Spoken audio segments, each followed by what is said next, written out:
भांडी आत्ता घासू नंतर घासू म्हणून म्हणून भांड्याचा ढीग पडत जातो आणि तो ढीग बघून तर भांडी घासायची अजिबातच इच्छा होत नाही.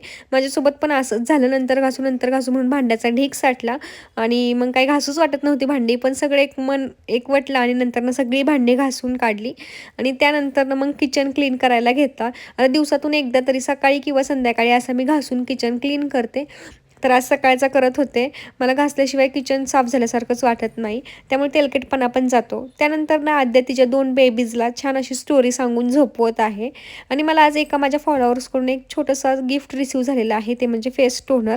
आणि मग डायरेक्टली संध्याकाळी शूट घेते. संध्याकाळी छान असा वरण भात खायचा मूड होता, त्यामुळे वरण भाताचा कुकर लावला आणि पनीर होतं घरात. सारखी पनीरची भाजी पण खाऊ वाटत नाही आहे, म्हटलं पनीरची भुर्जी करूयात आज.